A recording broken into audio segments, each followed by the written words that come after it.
الفاتحة.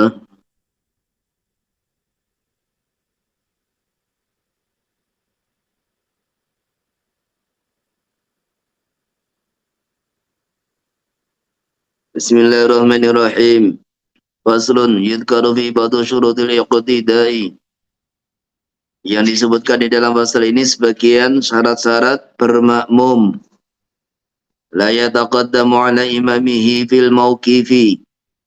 Fa in taqaddama batalat fil jadidi. Jadi, tertib seorang makmum tidak boleh mendahului imam di dalam tempat berdirinya, mauqif. Tidak boleh dalam tempat berdirinya kalau dia sholat dengan berdiri. Tidak boleh di dalam tempat duduknya. Pantatnya maksudnya kalau dia sholat dengan duduk. Tidak boleh di dalam tempat itijaknya kalau dia sholat dengan itijak. Karena namanya imam itu dijadikan imam untuk diikuti. Lah orang yang mendahului imam itu namanya tidak mengikuti. Terus, fa in taqaddama alaihi batalat fil jadidi. Jadi kalau sampai dia mendahului imam, maka sholatnya batal menurut qaul jadid yang diunggulkan. Kemudian pendapat kedua, tidak batal tapi makruh. Jadi ini satu poin penting. Satu poin penting, pendapat qaul qadim, tidak batal sholatnya tapi makruh.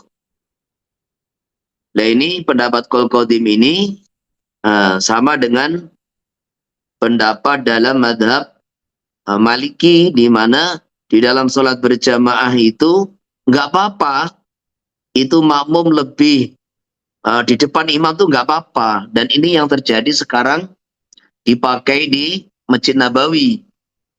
Kalau kita umroh sekarang, ini kaum laki-laki oleh para itu petugas-petugas yang mengatur shop masjid itu, maka para laki-laki harus di belakang garis shaf imam. Di situ ada tanda orang-orang yang sholat di luar masjid Nabawi, ada tanda ini batas majunya makmum karena ini sudah setara dengan shafnya imam. Siapa saja yang sholat di depannya akan ditegur. Lah dulu ini sebelum membludak kayak sekarang ini, baik laki-laki perempuan nggak boleh sholat di depan imam. Tetapi sekarang karena kondisi ini orang umroh itu tidak bisa dikendalikan karena banyaknya, akhirnya mereka ini para petugas-petugas Masjid Nabawi itu ya yang laki-laki tidak boleh. Tapi bagi wanita-wanita yang memang dianggap ini kaum lemah, dibiarkan oleh mereka sholat di depan imam. Dan ini 1 tahun 2 tahun ini kelihatan banget orang yang sholat di Masjid Nabawi. Wanita-wanita yang hotelnya itu di depan mihrab, sehingga mereka ketika sholat tertinggal sholat jamaah, juga di situ kalau ke belakang itu jauh, yang kedua juga macam-macam masalah lah. Akhirnya dibiarkan oleh petugas itu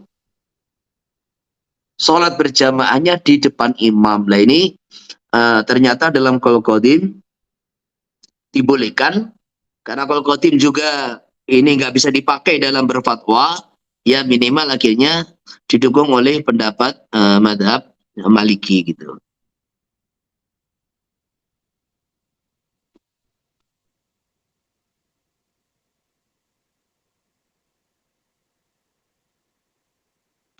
Begitu pula di Masjid Mekah, di Masjidil Haram, itu sering imamnya itu tidak datang ke depan Ka'bah.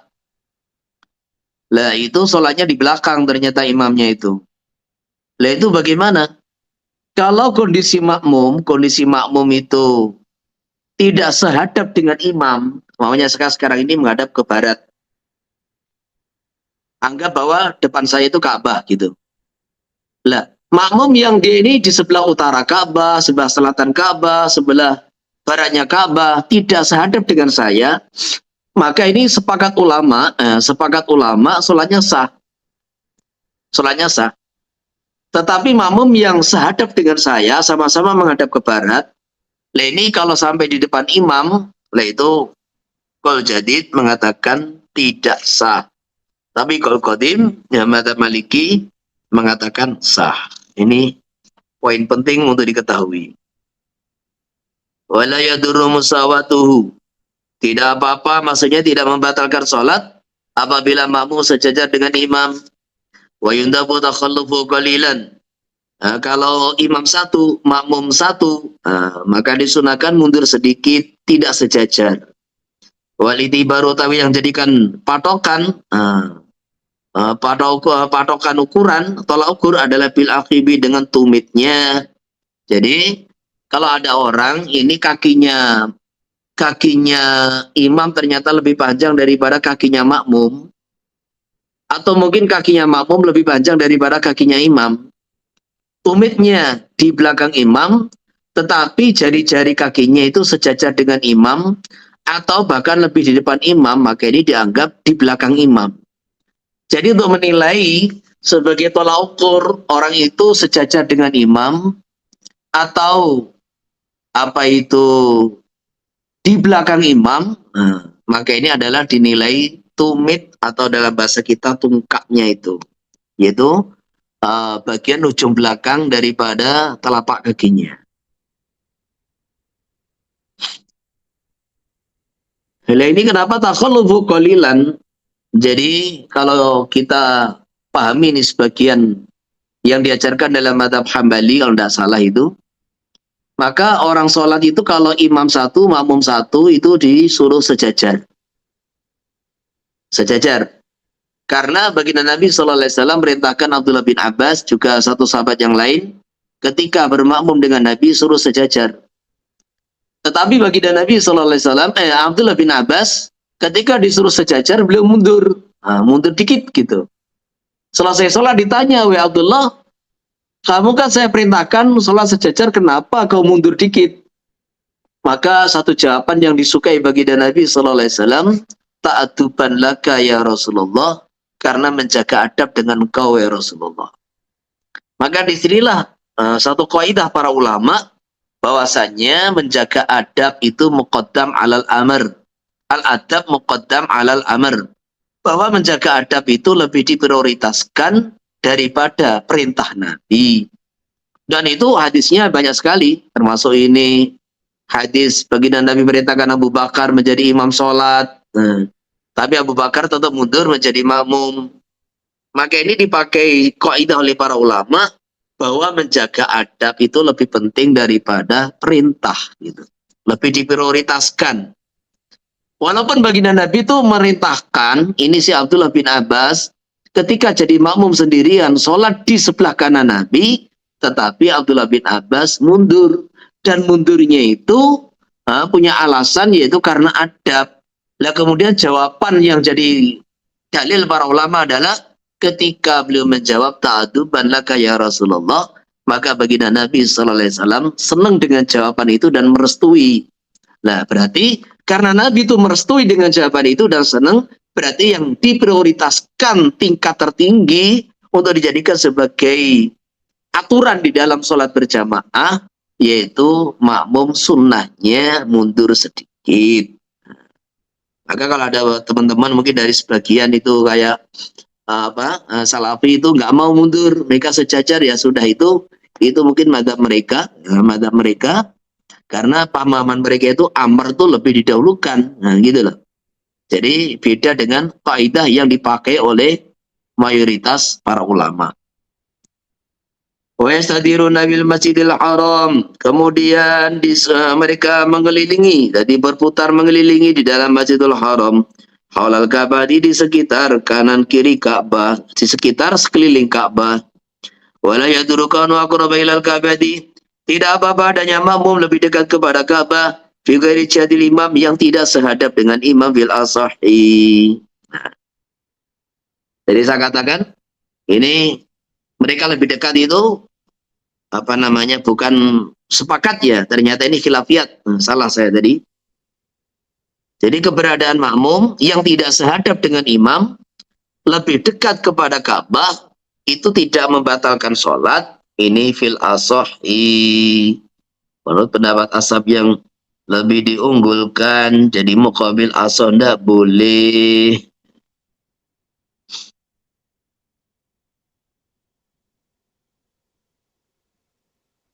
Wa kadala waqafa bil Ka'bati wa ikhtalafa jihatahuma. Begitu pula kalau keduanya berdiri, imam makmum berdiri di dalam Ka'bah dan berbeda arahnya, maka satu menghadap ke utara, salat di dalam Ka'bah, satu menghadap ke selatan atau ke timur, maka posisi makmum lebih dekat ke tembok Ka'bah itu enggak apa-apa. Titik. Wa yaqibu dzakaru an yaminihi. Satu makmum laki-laki berdiri di sebelah kanannya, fa in hadara akharu ahrama an yasarihi. Kalau kemudian datang makmum yang lain, maka ihram di sebelah kiri imam. Summa yataqaddamul imam aw yata'akharani. Kemudian suruh milih antara imam maju ke depan, kemudian makmum merapat, atau kedua makmum mundur ke belakang.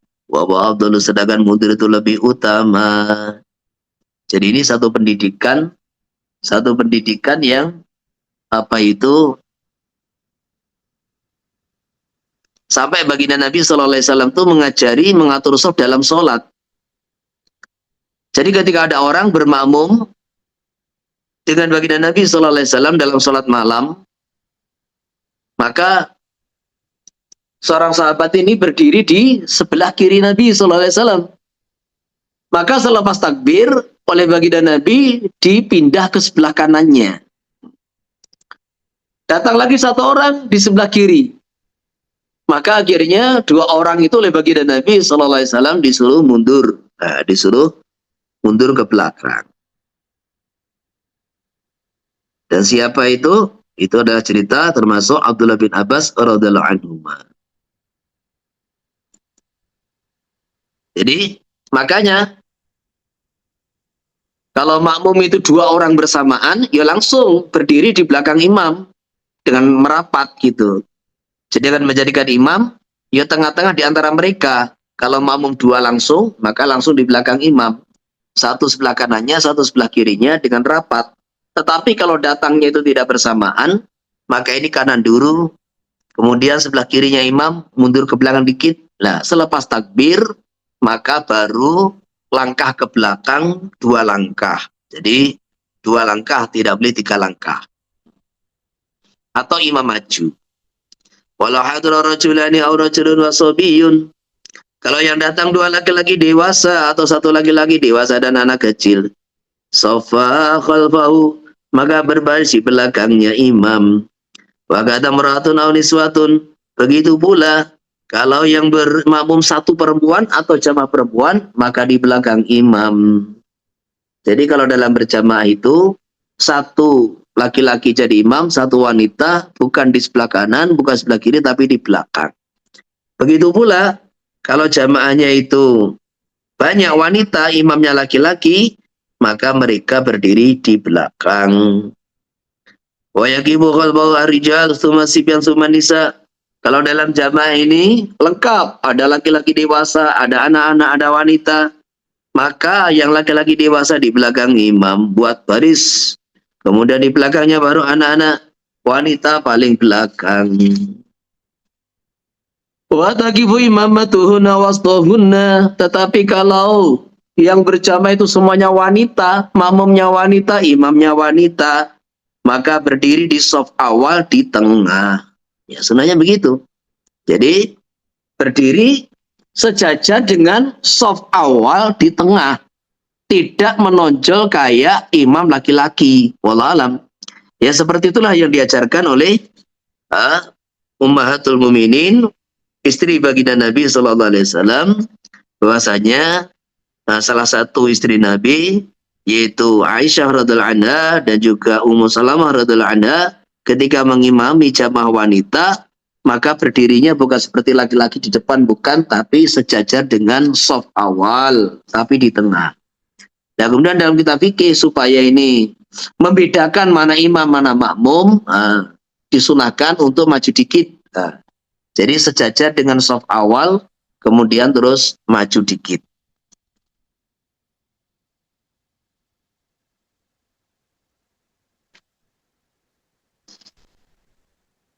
Wa yakrahu qubul makmumi fardan.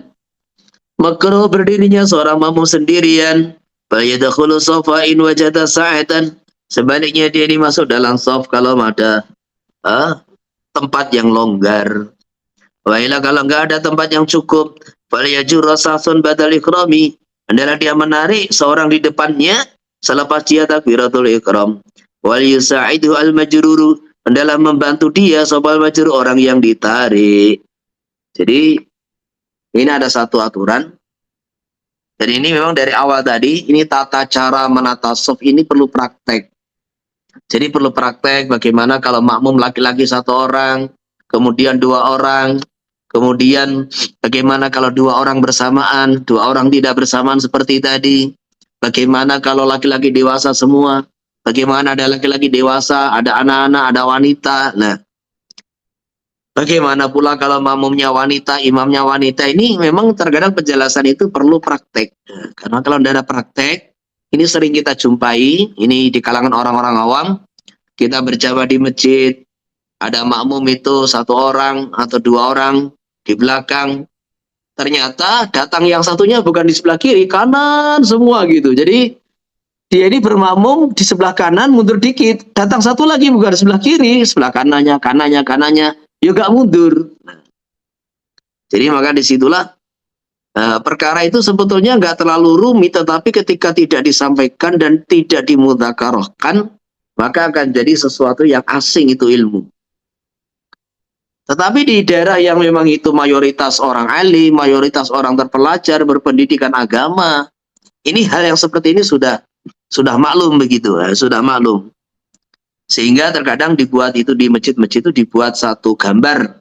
Bagaimana makmum satu, makmum dua, makmum tiga, makmum lebih. Nah itu ya juga bagus dibuat di masjid supaya menjadi satu tambahan ilmu, tambahan wawasan ilmu agama bagi orang yang belum tahu begitu. Nah sekarang kalau ada kejadian, ini dilihat shaf 1 udah penuh, shaf 2 penuh, shaf 3. Nah, kalau shaf 3 ini belum penuh, ya jangan buat shaf sendiri, maka dipenuhi. Nah, sehingga sering kita lihat shaf 2 belum penuh, sudah ada shaf ketiga. Maka membuat shaf sebelum sempurnanya shaf pertama, ini dalam madzhab Syafi'i, shaf depannya, bukan shaf pertama. Membuat shaf baru sebelum sempurna shaf depannya, ini kalau kaum utama dalam madzhab Syafi'i bisa menghilangkan pahala berjamaah 27 derajat. Hilang total udah. Hilang total.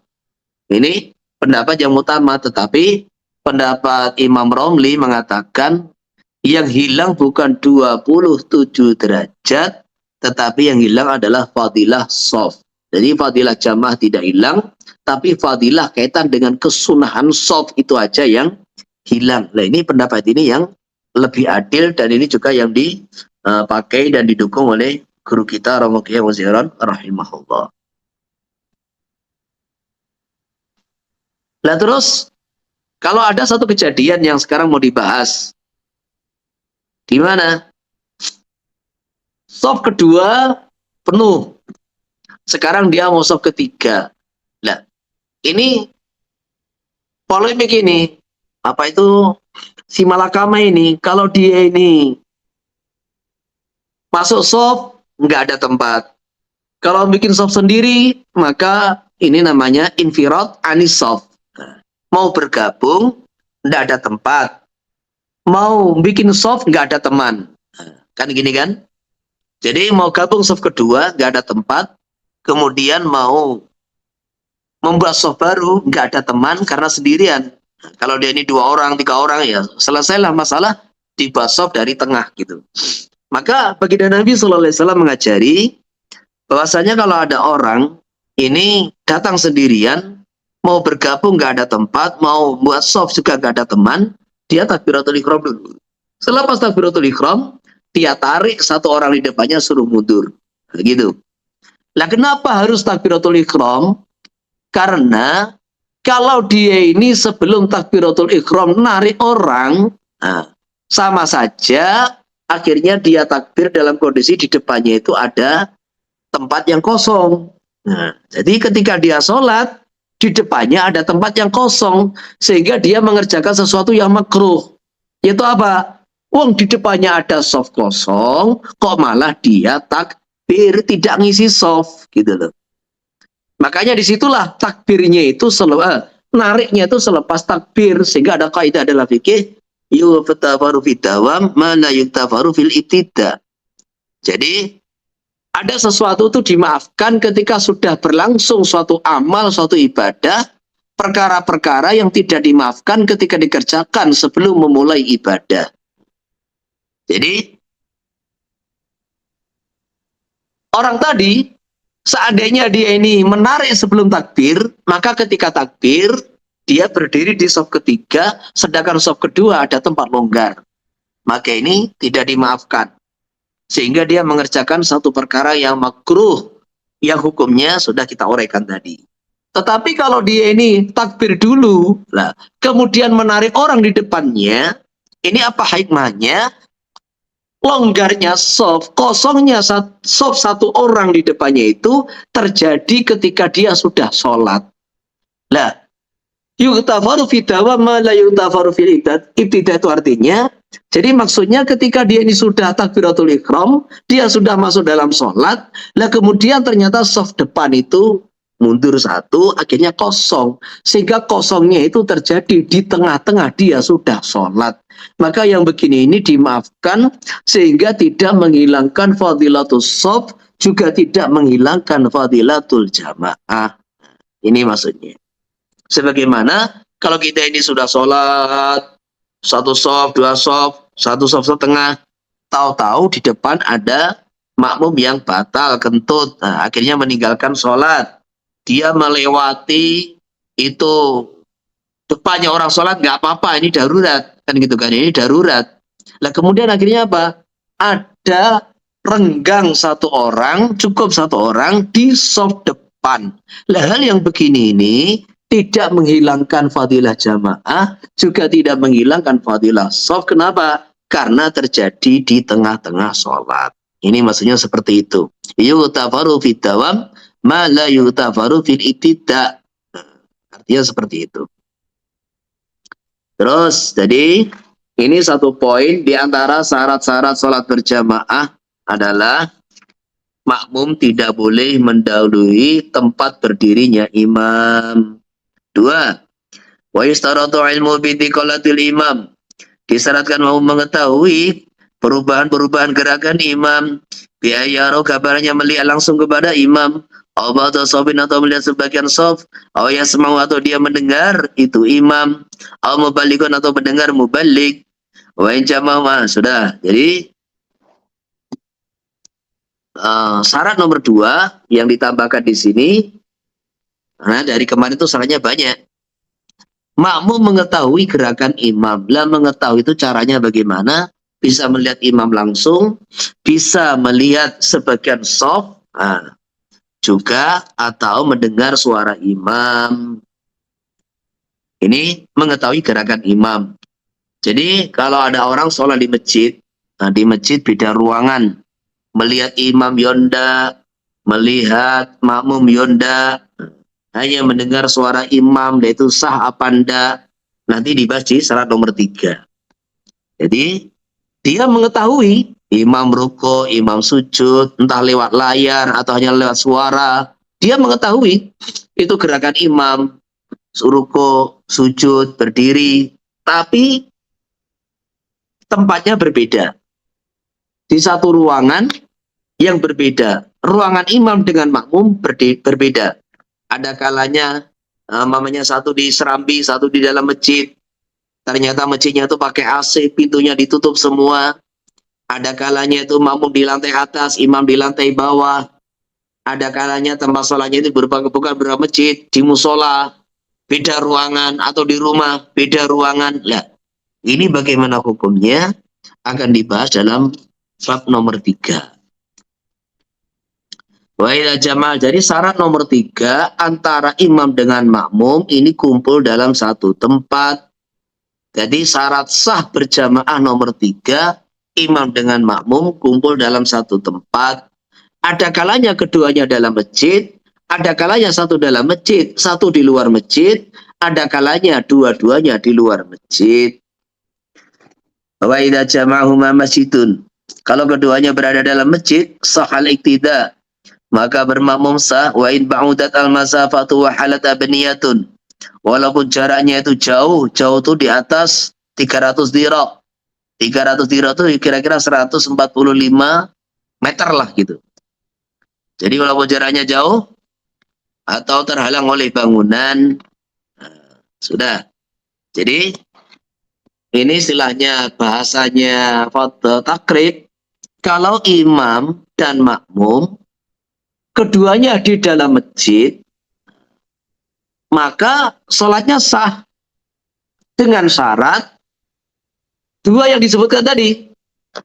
Makmum tidak mendahului imam dan makmum mengetahui gerakan imam.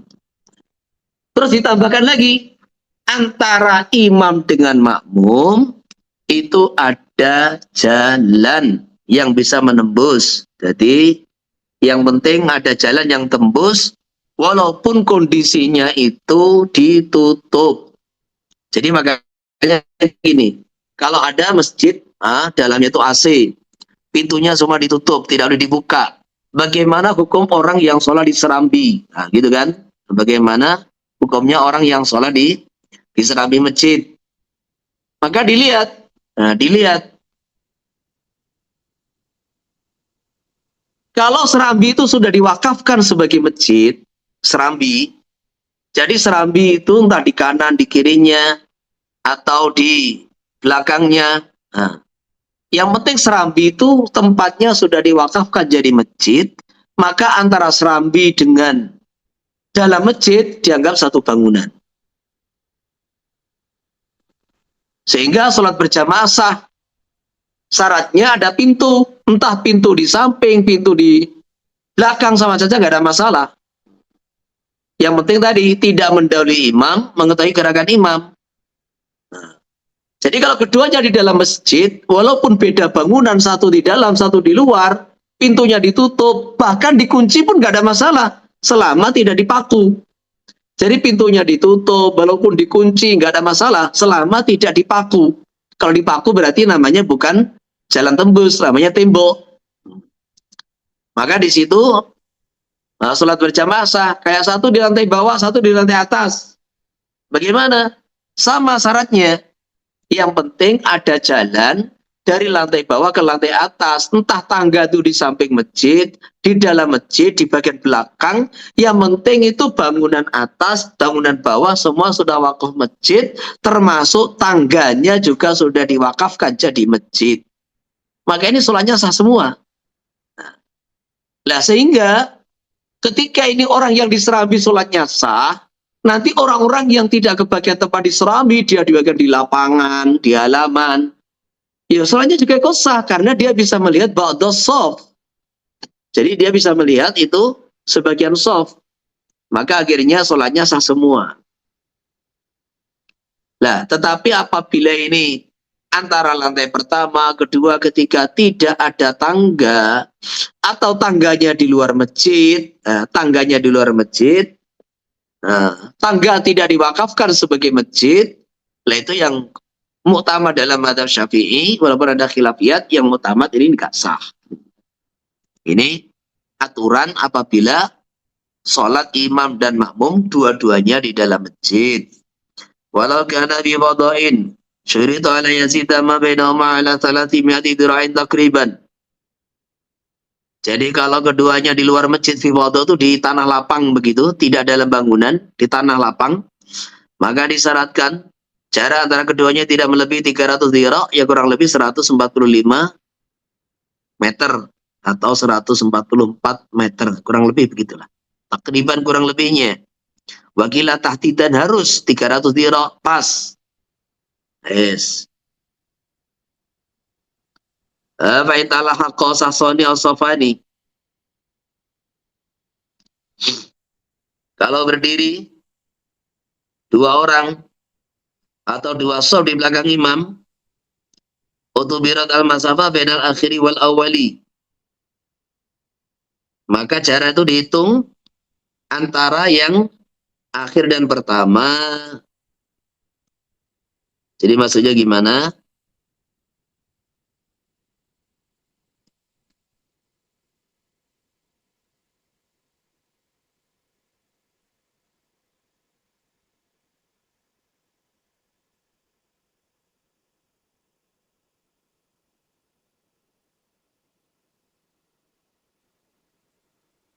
Jadi gini,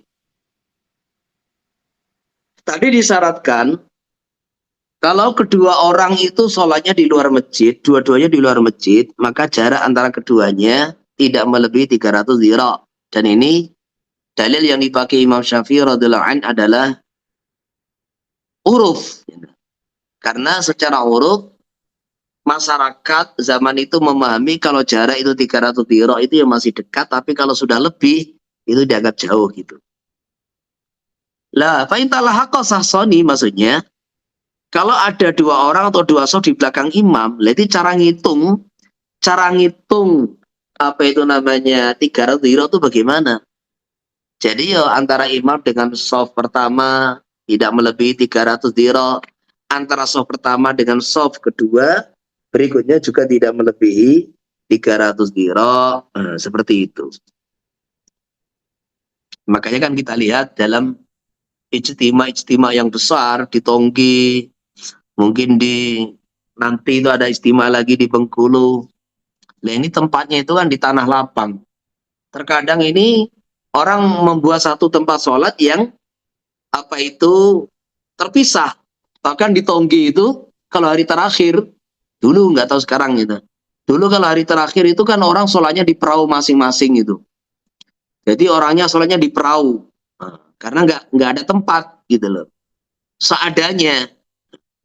Nah, terus bagaimana yang seperti itu? Nah, maka selama jarak tidak melebihi apa itu 300 dhira' antara imam dengan makmum, antara makmum dengan sesama makmum, shaf pertama dengan shaf kedua dengan shaf ketiga, nah itu tidak melebihi 300 dhira' ya sah. Wa sawana al-fadhu al-mamluk wal waqaf wal muba'adu. Jadi fadhu di sini sama saja dimiliki atau wakaf atau muba'ad, masih sebagian dimiliki, sebagian ada tanah wakafnya. Wala yadur asyari al-matlub wa nahrul muhawwiju ila sibahadin ala sahih. Tadi yang saya katakan, seadanya antara imam dengan makmum, antara makmum dengan makmum berikutnya terhalang oleh jalan raya asyariul matrub. Jadi jalan yang memang dilewati banyak orang itu nggak apa-apa. Atau sungai yang dalam yang memerlukan sibahah untuk berenang juga nggak apa-apa. Jadi yang penting jaraknya dekat, seandainya terhalang oleh sungai, terhalang oleh jalan raya, ini as-sahih ala sahih tidak membatalkan sholat berjamaah. Nah, itu tadi dua poin. Yang pertama, dua-duanya di masjid. Yang kedua, dua-duanya di fadha. Sekarang yang ketiga, fa'ingkana fi bina'ini kasahnin wa sufatin au baitin. Jadi kalau dua-duanya di dalam bangunan yang selain masjid, sahnin itu adalah ruang tengah, sufatin teras depan. Satu di lantai tengah, di ruang tengah, satu di teras depan. Au baitin atau di sebuah kamar. Jadi baitin itu satu ruangan. Satu di ruang tengah, satu di ruangan lain. Fatariqani maka ada dua periwayatan madhab. As-sahuma ikana binal ma'mum yaminan aw shimalan wajabati salu sofi safin min ahadil binaini bil akhari wala taduru furjatun la tasawwa kifan bil asahi wa in kana khalfa binal imam fasahi sihatul qudwah bi syarti ala yakuna baina safaini aktsara min salasati adru'in wa tariqu tsani la yustaratu ila al qurbu kal fadai illam yakun hailun aw hala babun nabidun Fa in alama yamnal murura la ru'yata fa waja'ani. Aw jidarun batalat bitifaqit tariqain.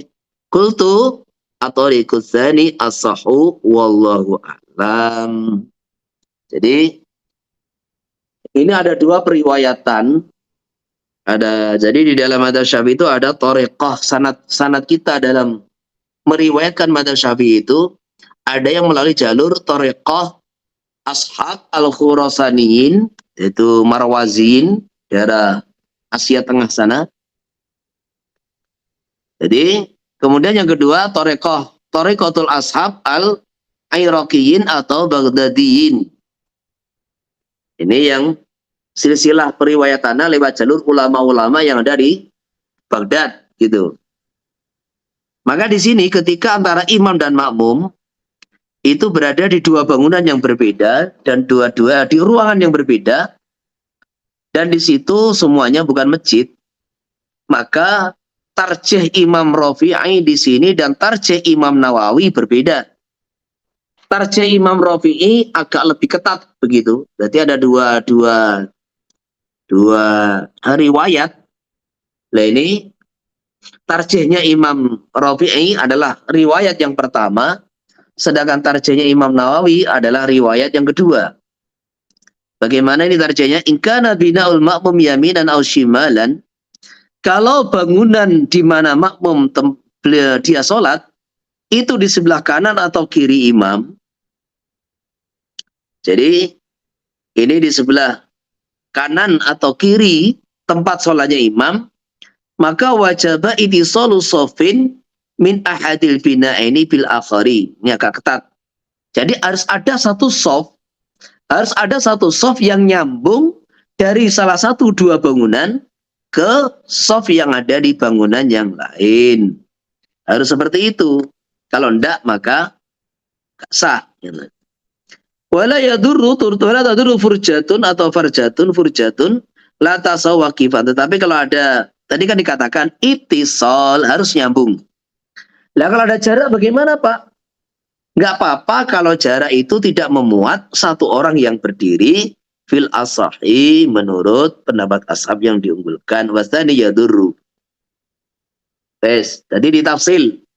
Kalau makmum itu yang di bangunan lain itu di sebelah kanannya atau kirinya bangunan tempat imam sholat, harus ada satu shaf yang nyambung. Shaf yang di belakang imam nyambung dengan shaf yang paling depan di bangunan yang lain. Jadi mamanya itu, apa itu namanya? Ini tempat sholat, kemudian di belakang ini kan ada pintu ini ada pintu, lah ini kan ke sana. Nah ini shaf paling belakang yang di belakang imam itu nyambung dengan shaf yang paling depan di bangunan yang di sebelah kanan imam itu. Jadi seperti itu. Kalau enggak batal. Terus kedua tafsir wa kana khalfa binal imam, kalau tempatnya makmum di belakang bangunan tempat imam sholat, fa sihhatul qudwa sah. Bisarti alla yakuna baina shafain, syaratnya antara setiap dua shaf ya. Shaf pertama dan kedua, dua dan ketiga, tiga keempat itu tidak boleh melebihi 3 dhira'. Lah 3 dhira' itu ya kira-kira 1,5 meter, 1,5 meter kan. Jadi ini agak berat ini syarat thariqah yang pertama yang ditarjih oleh Imam Rafi'i. Nah sekarang thariq yang kedua, periwayatan yang kedua, la yustarat. Jadi baik makmum di sebelah kanannya, bangunan makmum di sebelah kirinya atau di belakangnya, maka syaratnya cuma satu. La yustarat ilal qurbu. Syaratnya tidak boleh jauh. Nah, yang paling dekat kal fadha, sebagaimana ketika keduanya berada di tanah yang terbuka. Ilam yakun hailun, syaratnya tidak ada penghalang. Jadi selama tidak ada penghalang antara ruangan satu dengan ruangan yang lain, syaratnya cukup mudah, yaitu dekat. Lah dekat itu berapa? Dekat itu tadi dikatakan tidak melebihi 300 dhira'. Nah, seperti itu. Atau 145 meter. Jadi itu syarat yang pertama, dekat. Yang kedua, tidak ada penghalang antara imam dan makmum. Entah penghalang itu berupa tembok, kaca, kan gitu kan. Tidak boleh.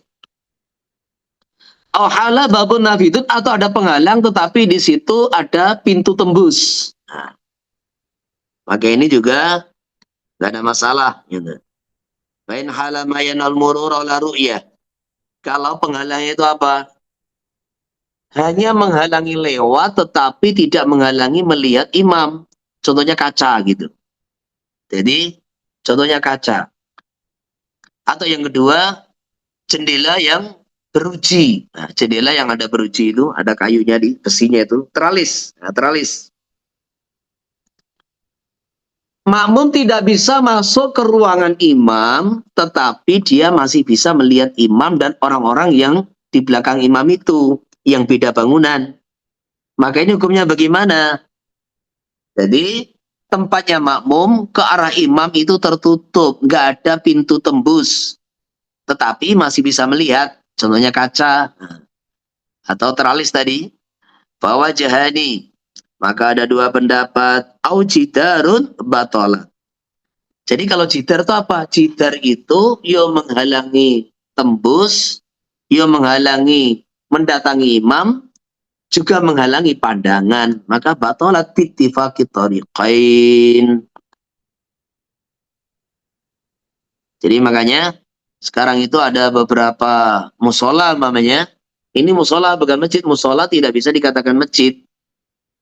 Lah musola ini ternyata dalamnya AC, kemudian pintu tertutup. Maka bagaimana orang yang sholat di luar? Lah, maka ini orang yang sholat di luar ya tetap berlaku ini bahwa jahani. Jadi kalau orang sholat di luar sama sekali tidak bisa melihat orang yang di dalam. Ini ittifaq.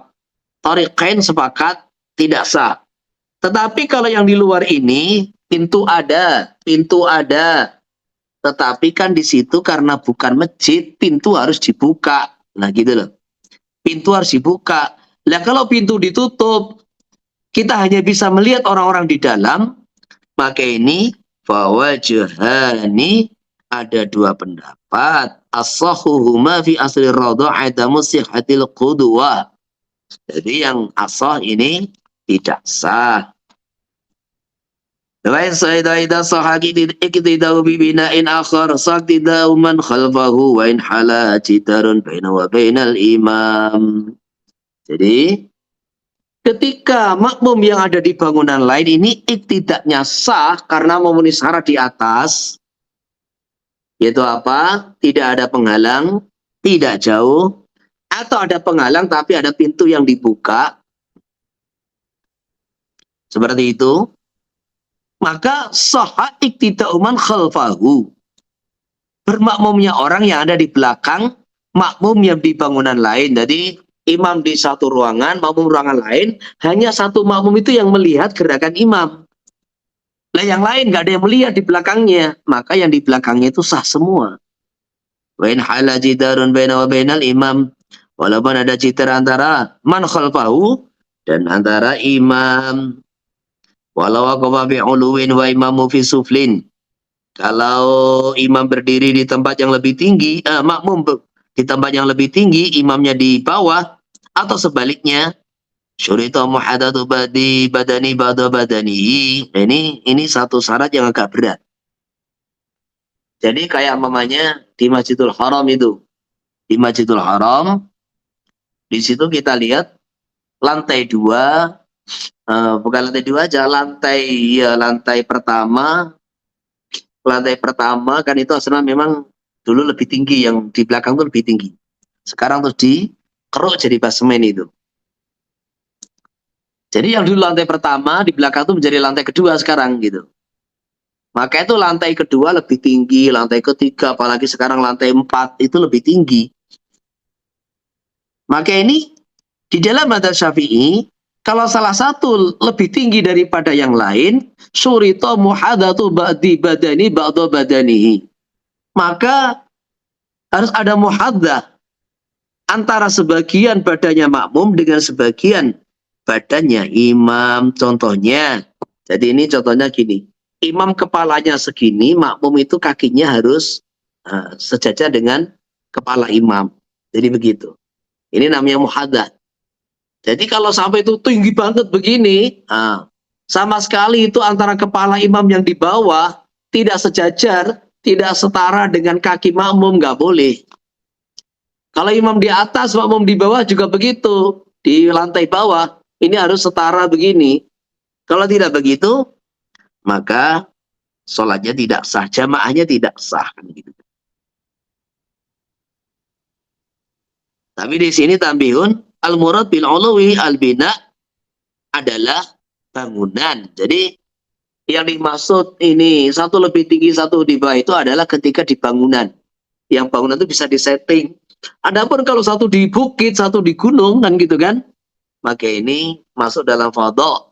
Masuk dalam fadha, maka itu muhadah tidak disyaratkan. Tapi itu tadi, tetap apapun pendapat madzhab Syafi'i ini kalau diterapkan maka sholat yang ada di masjid-masjid itu lantai 2, lantai 3 nggak sah semua. Karena ini maka terlalu berat. Ini pendapat ini terlalu berat. Walau waqafa fi mawatin wa imamu fi masjidin. Nah, ini nomor 4. Jadi tadi yang pertama doanya di masjid. Kondisi yang kedua dua-duanya di tanah lapang terbuka. Yang ketiga dua-duanya di bangunan di luar masjid. Nah, sekarang poin keempat. Nah, macam yang keempat. Berdiri fi mawatin, makmumnya berdiri di tanah mati, imamnya di dalam masjid. Fa'ilam yahul syai'un, kalau tidak ada sesuatu yang menghalangi, halayahulu, wasartu atau korrubu, maka syaratnya cuma yang penting dekat.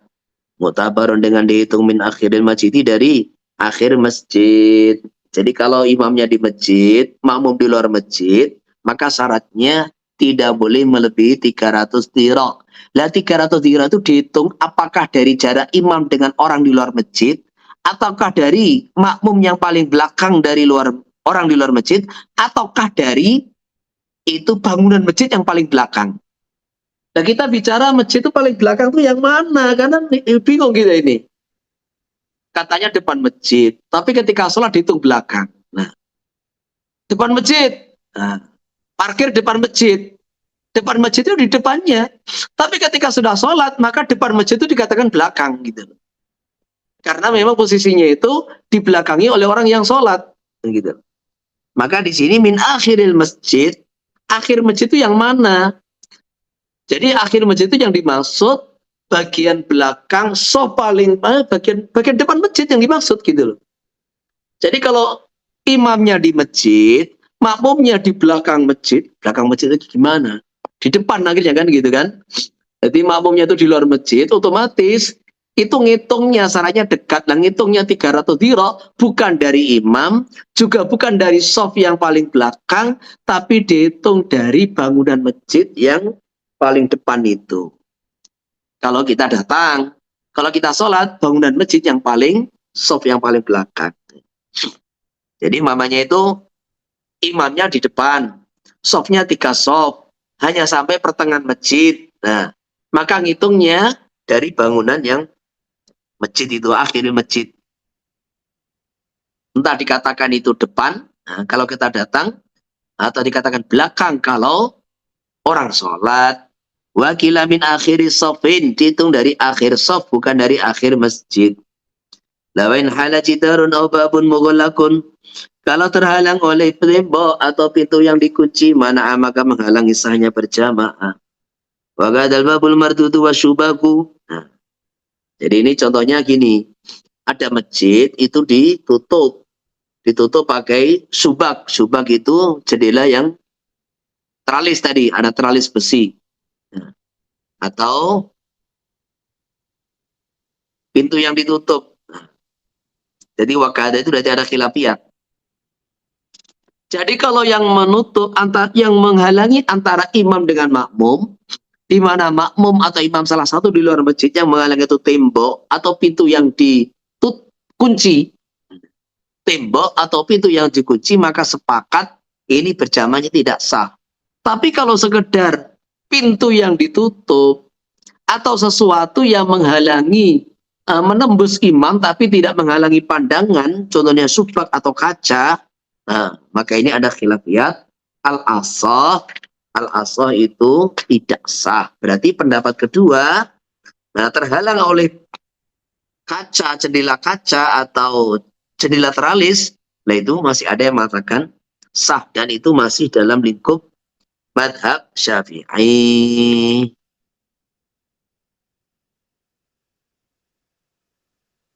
Qultu yukrah ittifalu ma'mum ala imamihi wa aksuhu.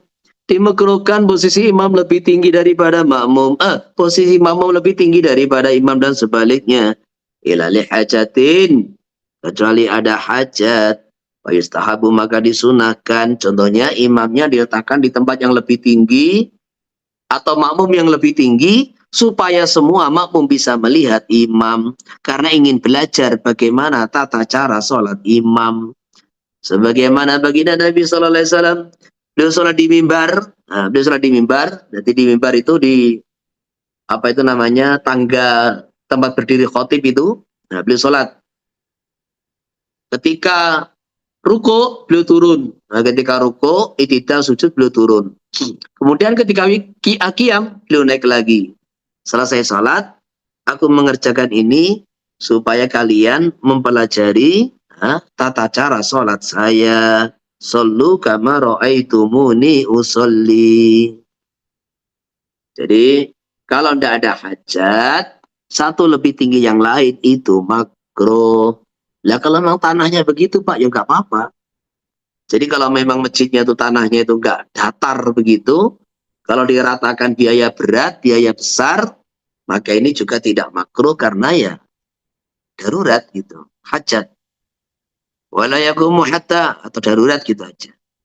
Wala yakumu hatta yabrugul muadzin minal iqamah. Disunahkan bagi makmum tidak berdiri sehingga muadzin selesai dari iqamah. Jadi ini apa? Ada satu hadis ceritanya begini.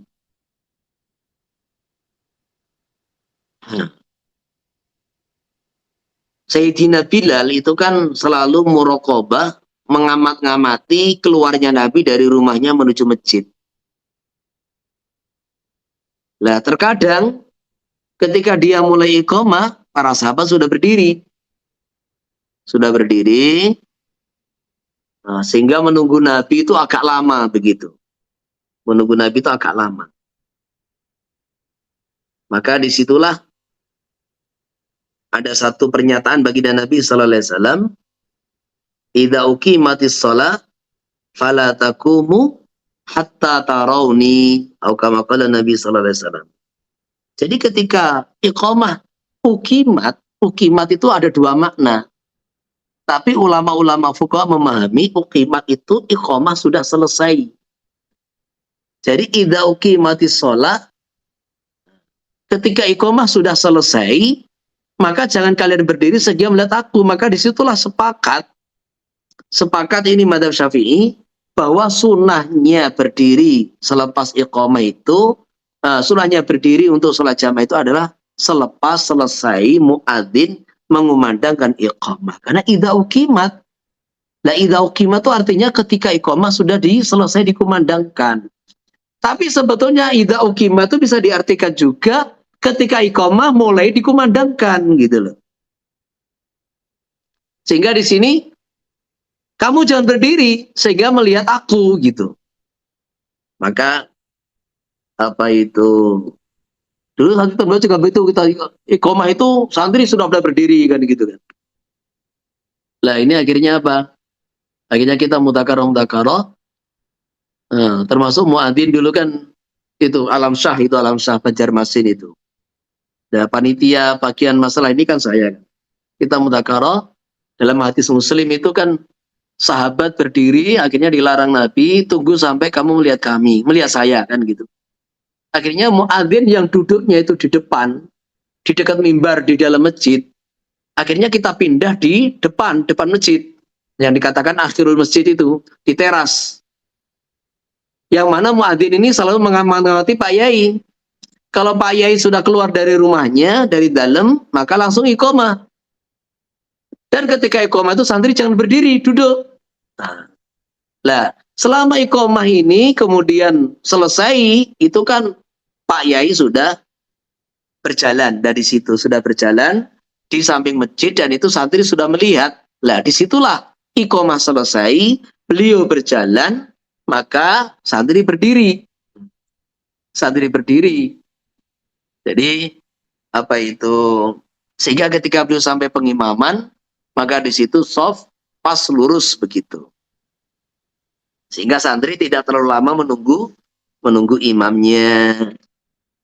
Jadi itu proses perpindahan muadzin yang biasa duduk di depan. Nah, kemudian terus kita pindah ke depan itu karena musyawarah masalah hadis Muslim itu. Jadi supaya apa?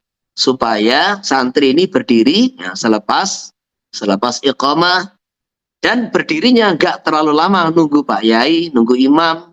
Nah, maka iqamah dikumandangkan kapan? Ketika beliau keluar dari dalam. Nah, kemudian berjalan, selesai iqamah, maka santri baru berdiri sambil nata sof. Selesai pas nata sof, beliau masuk ruangan masjid lewat pintu depan itu. Ini diantaranya menggabungkan antara ini pemahaman fikih juga antara hadis baginda Nabi Sallallahu Alaihi Wasallam. Nah, sekarang yang jadi masalah bagaimana kalau iqamah itu dikumandangkan sedangkan imamnya sudah berada di mihrab. Nah, ini kan hatta taroni ini kan seolah-olah berdiri itu ketika melihat baginda Nabi, berdiri itu ketika melihat imam. Nah, ini satu perkara yang belum kita bahas gitu. Makanya di Al-Fatah ini ada istimewa pertemuan-pertemuan besar, tetap ini berdiri itu selepas iqamah. Yang paling cepat itu ulama mengatakan itu sebagian mazhab itu ketika muadzin sampai qad qamatis shalah itu baru berdiri. Tidak ada satupun mazhab mengatakan berdiri sebelum iqamah, itu enggak ada. Jadi ini dulu kita pernah bahas rumah saya itu sampai jam 3 malam cari referensi kitab dan sampai sekarang enggak ada ketemu. Kita enggak pernah ketemu. Enggak pernah menemukan dan belum menemukan satupun kitab, satupun mazhab yang mengatakan sunnah berdiri shaf sebelum iqamah. Dan di Pakistan, di India sendiri itu pondok-pondok pesantren juga tidak ada yang menfatwakan seperti itu, nggak ada. Itu cuma inisiatif jamaah tabligh gitu loh. Cuma inisiatif jamaah tabligh supaya shaf ini lurus, shaf. Nah, baru iqamah, tapi tidak ada madhabnya gitu. Jadi makanya di Temboro ini kita tidak meninggalkan Ahlussunnah wal Jamaah gitu. Jadi istilahnya itu, walaupun itu, karena itu ketika ditanyakan tadi pernah itu apa namanya dalam di Temboro itu istimewa, tahu-tahu ada orang tanya sama Maulana Syamim, gimana di Temboro ini? Kok beda lagi dengan yang markas-markas yang lain? Ini kok berdirinya selepas iqamah? Maka beliau menunjuk, itu muftinya ini. Nah, ditunjuk Maulana Romo Kiai Zainul rahimahullah. Maka beliau mengatakan madhab Syafi'i dan juga madhab-madhab yang lain ya seperti ini. Nah, jadi berdiri itu selepas iqamah. Jadi kalau urusan fatwa, masa itu mengembalikan kepada ulama yang ada di daerah setempat. Ini urusan fatwa gitu loh. Karena beliau datang itu kan urusan pengaturan masalah perjuangan metode dakwah gitu, manhaj tabligh, manhaj dakwah gitu.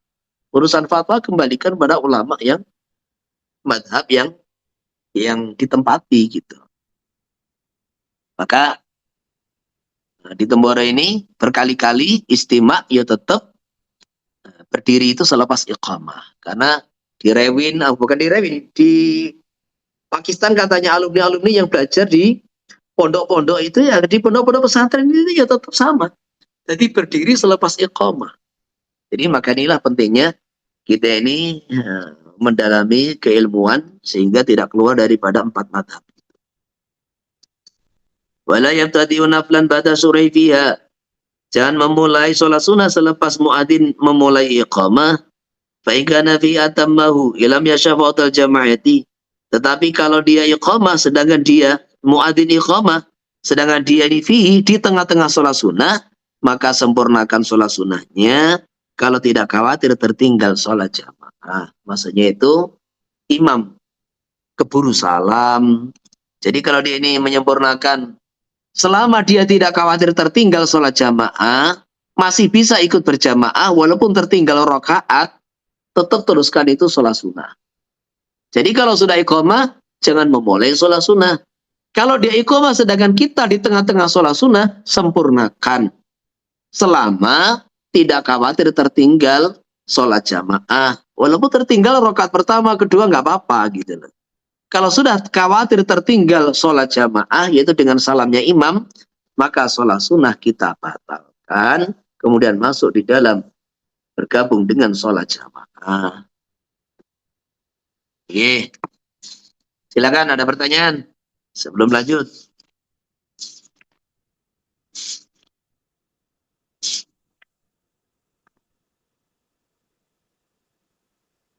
Ada pertanyaan? Bebas. Assalamualaikum Pak Kiai. Assalamualaikum warahmatullahi wabarakatuh. Siapa ini? Saya minta maaf, Abdul Ghani dari Melaka, baru dapat masuk. Kemarin Iya. sudah nggak masuk karena ada sedikit masalah. Tanya tentang tadi itulah, tentang apa itu yang inisiatif jemaah tabligh itu, maksudnya dari sudut menanggapinya itu. Macam mana yang mereka buat itu? Yang jelas ini kan yo tidak sampai haram enggak, tapi tidak sunnah gitu. Jadi berdiri sebelum iqamah itu haram yo enggak, tapi yang jelas itu tidak sunnah. Sunnahnya enggak begitu itu. Sunnahnya itu iqamah baru berdiri. Itu aja. Jadi makanya Terus ya pahalanya membuat soft itu maknanya nggak sempurna lah tuh. enggak, ya itu aja. Kalau masalah soft itu kan ketika sudah mulai sholat berjamaah gitu. Jadi masalah sholat berjamaahnya ya nggak ada kaitan gitu loh. Masalah sholat berjamaah nggak ada kaitan. Masalah soft ya nggak ada kaitan kan gitu kan nggak ada. Sebetulnya ada kebaikan. Kebaikannya itu apa? Kebaikannya itu soft bisa sempurna gitu loh. Soft bisa sempurna. Tapi ada satu sunnah yang ditinggalkan, yaitu apa? Berdiri selepas iqamah gitu loh. Itu yang ditinggalkan. Makanya kalau bicara masalah apa itu, ya dia ini merapatkan soft dapat kesunahan, berjamaah tetap dapat kesunahan. Terus itu jangan membuat soft sebelum ada soft itu juga dapat kesunahan, sempurnalah gitu, rapat sempurna. Akhirnya tapi cuma meninggalkan satu sunnah, yaitu berdiri selepas iqamah. Itu aja. Makanya kita memberikan solusi gitu loh, memberikan solusi. Jadi kalau kita tentang langsung tanpa solusi, itu juga akhirnya itu mereka nggak terima. Nah di Tembore ini bagaimana? Di Tembore ini sebelum iqamah soft sudah dirapatkan gitu loh. Jadi selepas adzan sebelum iqamah soft sudah dirapatkan. Nah nanti ketika iqamah kita nggak perlu menata soft terlalu bertele-tele karena posisi jamaah sudah duduk rapat. Nah, gitu loh. Jadi seperti itu diantaranya. Jadi pengaturan soft itu dibuat bukan menjelang iqamah, pengaturan soft dibuat jauh selepas adzan. Jadi selepas adzan tuh orang sudah duduk rapat-rapat begitu, duduk rapat. Sehingga nanti iqamah ya jangan berdiri. Nah, kita kan berdiri nggak terlalu lama untuk mengatur dan meluruskan soft. Oke, apa lagi? Terus yang keduanya tentang tadi Pak Kiai ada bilang tentang apa itu syarat yang ketat itu yang agak susah untuk di apa di praktikal itu, maksudnya bila masjid itu 2 tingkat, itu 2 lantai. Iya. Maksudnya kan agak rata-ratanya begitu, banyak masjidnya kan susah untuk yang muhadzah itu. Yaitu kita anu aja, pakai madhab yang lain aja sudah kan gitu. Jadi pakai madhab yang lain karena ini perkara yang maksudnya itu bukannya sekedar susah, sulit untuk dipraktekkan. Ya sudah ini diabaikan aja, kita abaikan aja. Ini masalah istihadi karena. Jadi bukan nas, ini ijtihadi, diabaikan saja gitu. Maksudnya pakai mazhab lain itu adakah masih di dalam mazhab Syafi'i ataupun sudah lintas mazhab gitu? Jadi ini apa itu namanya? Karena di sini tidak disebutkan ada khilafiyah, maka ini ya satu-satunya solusi kita di luar madhab, karena madhab Hanafi masalah ini agak longgar gitu. Jadi madhab Hanafi agak longgar, sehingga ini kita ya nggak apa-apa pindah madhab masalah ini, karena berat ini, berat.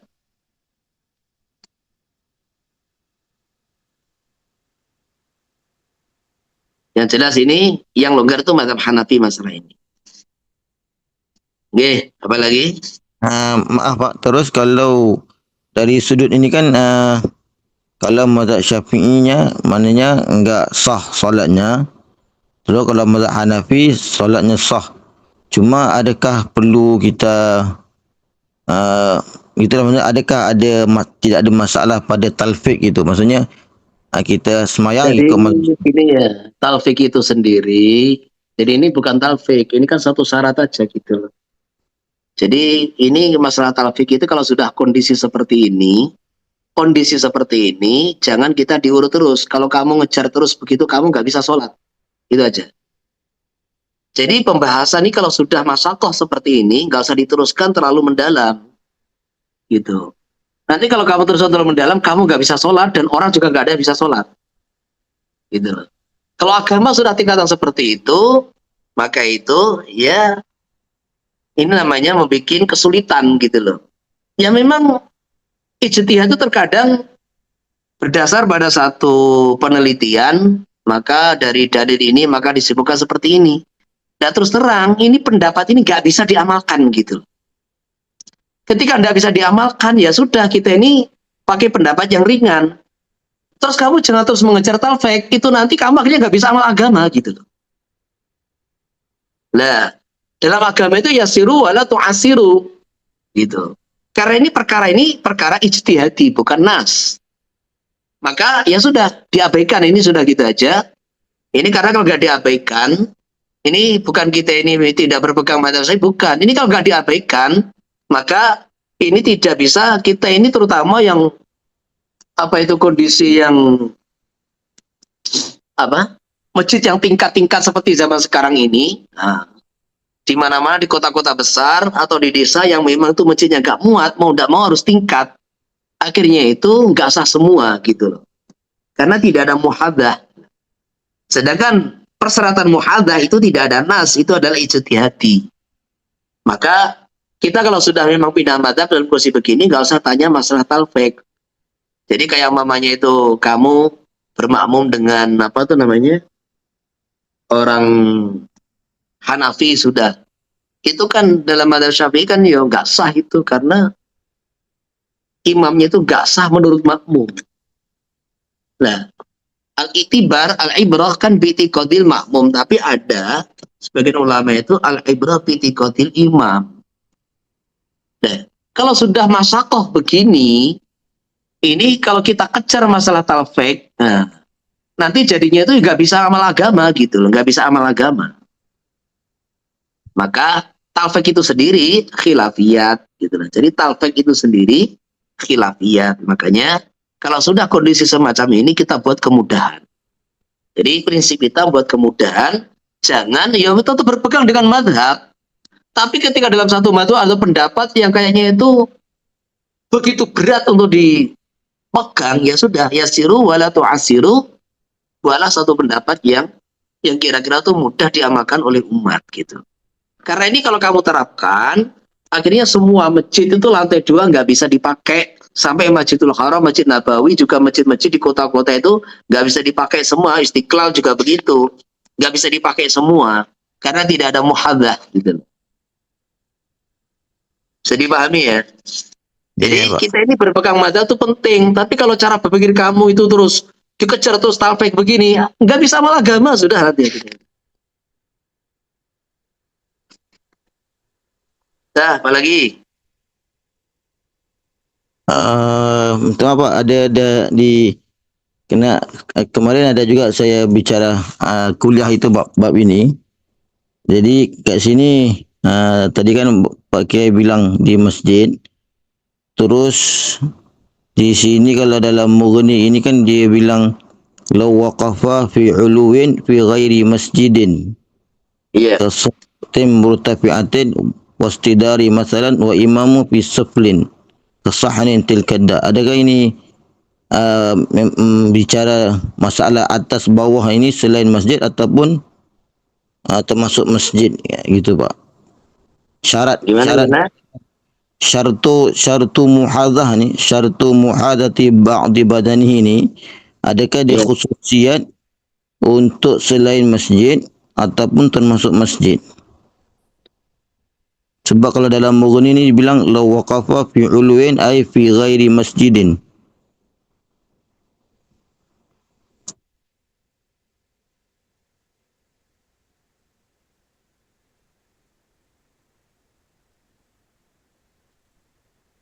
Jadi gini, ini kalau dohirnya, pembahasan ini memang dohirnya itu di luar masjid. Kalau dohirnya ini pendapat Imam apa itu Mughni.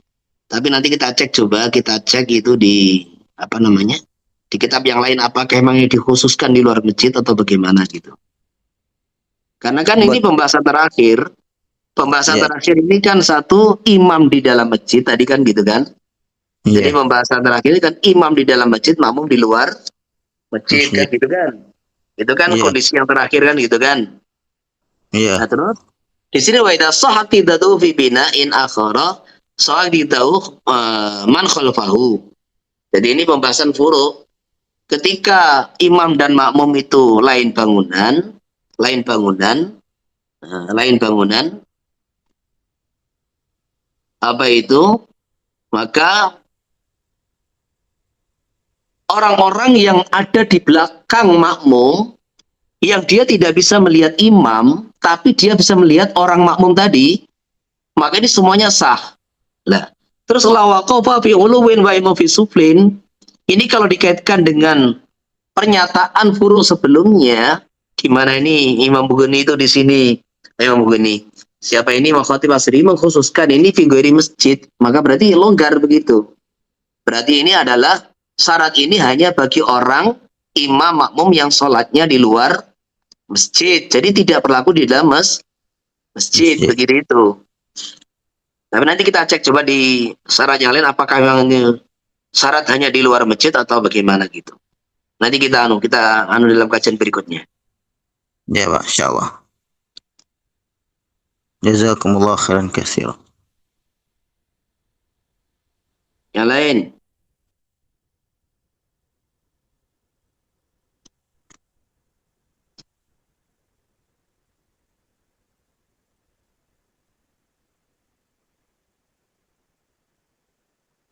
Assalamualaikum Pak Yai. Assalamualaikum warahmatullahi wabarakatuh. Ini mohon penjelasan yang mengenai di dalam surau, di dalam musola atau masjid yang kan biasanya Oh iya, saya sofa. sebentar. Ini tadi ternyata itu furuk daripada surah yang nomor 3 kan gitu kan? Iya. Furuk daripada surah yang nomor 3 yaitu Fibina ini di luar masjid. Oh iya iya. Tadi saya ada salahnya tadi. Jadi kalau ini furuk yang nomor 3, memang pembahasan ini hanya ketika imam makmum itu di luar masjid, di bangunan di luar masjid, kayak di rumah kan itu kan, di rumah seperti itu, maka disyaratkan harus ada muhadah. Jadi tidak membahas ketika keduanya berada dalam masjid. Tapi nanti kita cek nanti. Oke, terus gimana? Ya, saya Mahadi dari Sabah. Pak Yai, gimana, kan biasanya di musola itu kan ada, atau masjid itu ada soft bagian wanita itu kan ditutup pakai kain itu. Terus Itu kan menutupi. Jadi memang alasannya karena satu bangunan itu sah aja sholatnya kalau ikut sama imam gitu. terus Ya, itu mohon Ini penjelasannya di tadi. dalam masjid atau di luar masjid ini? Di dalam masjid, dalam musola atau dalam masjid? Anu di surau kah? Ya, di surau, di Kalau musola. itu di dalam masjid sudah kita bahas bahwa itu nggak ada masalah, kan gitu kan? Ya, ya. Lah kemudian kalau di luar masjid, di surau, di musola, jadi dikasih sutroh lah. Kalau di Fathul Mu'in itu, jadi kalau itu kainnya itu sama sekali menutupi makmum yang di belakangnya sutroh itu di belakangnya kain, sama sekali tidak bisa melihat imam, sama sekali nggak bisa, itu nggak boleh. Harus ada celah yang dibuka. Jadi maksudnya gini, ketika tidak sholat itu silakan ditutup. Tetapi ketika imam itu sudah mulai takbir, nah, maka dibuka sedikit kain itu, sekira makmum itu bisa melihat imam atau makmum bisa melihat shaf yang mengikuti imam. Nah, maka ini dibuka sedikit, sekira bisa melihat, ini udah cukup. Jadi jangan ditutup terus gitu. Bisa Baik, dipahami ya? baik. Jazakumullah khair. Masih Pak Yai. Apa lagi?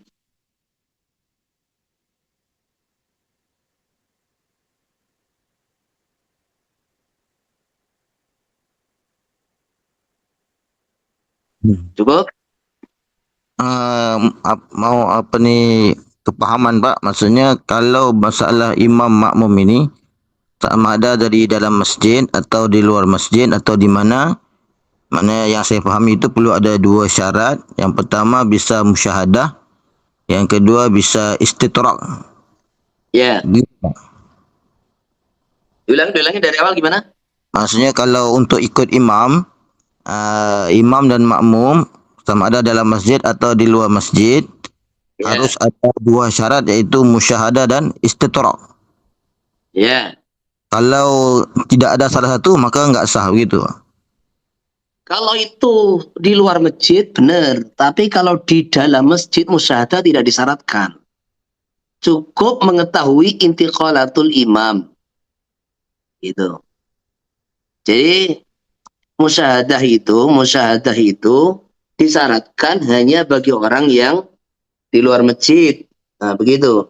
Kalau keduanya di dalam masjid, musyahadah tidak disyaratkan. Cukup al-ilmu bintiqalatil imam. Walaupun hanya dengan suaranya saja. Oh ya. Nah, adapun istitrak, nah itu memang apa itu namanya? Istitrak itu sebetulnya disyaratkan bagi orang yang di luar masjid juga. Jadi yang dua syarat itu untuk orang di luar masjid. Contohnya kayak tadi saya katakan, ketika apa itu namanya imamnya di dalam masjid, di situ terus pintu ditutup dan pintu itu ada memang dan serambinya belum jadi masjid maunya. Jadi ini maunya di musola kemudian AC terus ditutup kan gitu kan. Lah itu kan walaupun tidak dikunci, walaupun tidak dipaku, lah ini tidak boleh gitu loh, tidak boleh. Karena satu makmum tidak musyahadah. Kalau kaca ada khilafiyat.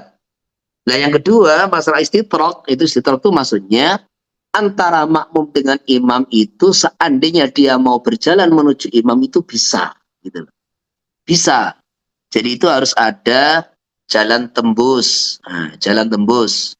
Jadi itu beda istilah itu. Harus ada jalan tembus, makanya tidak boleh pintunya ditutup. Kayak tadi ada satir, lah sutra itu termasuk penghalang gitu loh. Kalau ada sutra harus dibuka seperti itu. Lalu pun di dalam masjid itu juga apa itu namanya jalannya itu tidak harus di depannya juga tidak harus di sampingnya. Jadi jalan menuju imam itu tidak harus di depannya, tidak harus di sampingnya, boleh di belakangnya. Makanya seandainya ini ada orang di lantai dua, dia mendengar suara imam, terus tangganya ada di belakang, boleh. Ada orang di samping, di serambi samping, dan serambi ini sudah diwakafkan jadi masjid, terhalang oleh tembok. Lah kemudian dia mau kalau ke imam, itu pintunya di sebelah belakangnya. Nah, itu juga gak ada masalah. Gitu. Entah pintu itu ditutup, pintu itu dibuka, pintu itu dikunci. Nah, dikunci kan gak bisa istitrok gitu. Jadi istitrok dengan musyahadah itu hanya syarat bagi orang yang sholatnya di luar masjid. Gitu loh.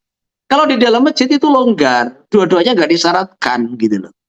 Gak disyaratkan. Kenapa? Yang penting ada jalan yang mengarah. Entah itu jalan di depannya, di sampingnya, di belakangnya. Entah itu pintu itu ditutup, dibuka, dikunci, yang penting tidak dipaku. Nah, itu nggak ada masalah karena memang alasannya masjid itu satu bangunan yang memang didirikan untuk sholat gitu loh. Jadi dianggap ini semuanya itu masih kumpul dalam satu bangunan. Maka disitulah ketika orang tuh sholat di dalam masjid, itu syaratnya cuma dua tok. Jangan mendahului tempatnya imam, dan yang penting mengetahui gerakan imam, itu tok. Jadi masalah musyahadah dengan istithraq itu hanya disyaratkan ketika dua-duanya atau salah satunya di luar masjid. Jadi paham ya? Iya Pak Kiai, jazakumullah khairan katsir. Apalagi? Izin bertanya, Dede, Ya.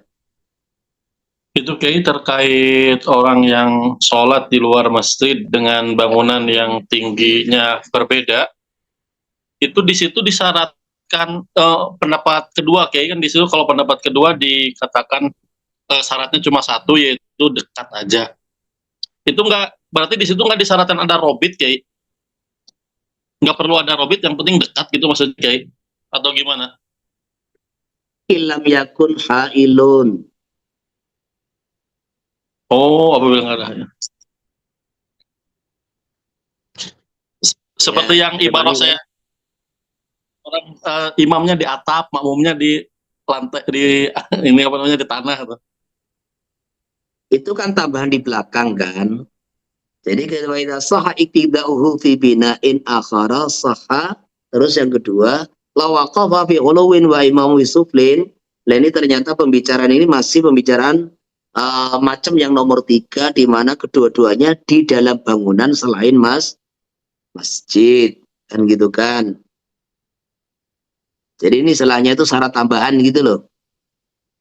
Oke. Jadi memang terkadang takbir satu kitab dengan kitab lain itu selepas minhaj ini, ya terkadang susunan itu dirubah gitu.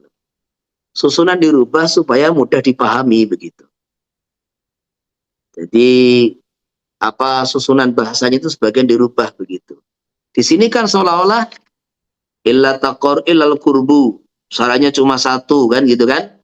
Nah ternyata di belakangnya illam yakun hailun kan gitu kan. Au hala babun nafidun. Fa'in hala ma yamna'ul murur. Nah, ini ada khilafiyat. Oke, apa lagi?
Terus pertanyaan bebas, boleh?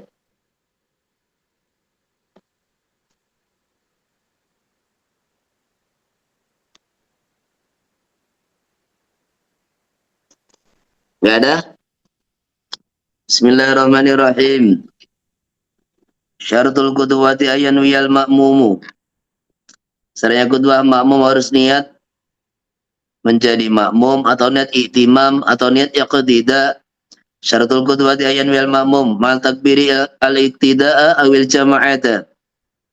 Jadi syaratnya bermakmum berjamaah, makmum harus niat bersama dengan takbiratul ihram, niat iktida yaitu mengikuti imam awil jama'ata.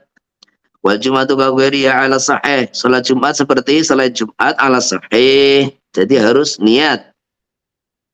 Maksudnya apa? Ketika posisi orang jadi makmum, maka ini berjamaah dalam sholat 5 waktu, sholat yang lain, dan sholat Jumat tidak ada bedanya. Makmum harus niat berjamaah. Beda dengan imam. Nah, nanti beda. Jadi saya ulangi, ketika posisi orang jadi makmum, maka ini baik sholat Jumat, sholat 5 waktu, atau sholat yang lain, makmum harus niat berjamaah yang waktunya bersamaan dengan takbir. Kalau tarokan niat wa taba'ahu fil af'ali batala sholatu ala sahih.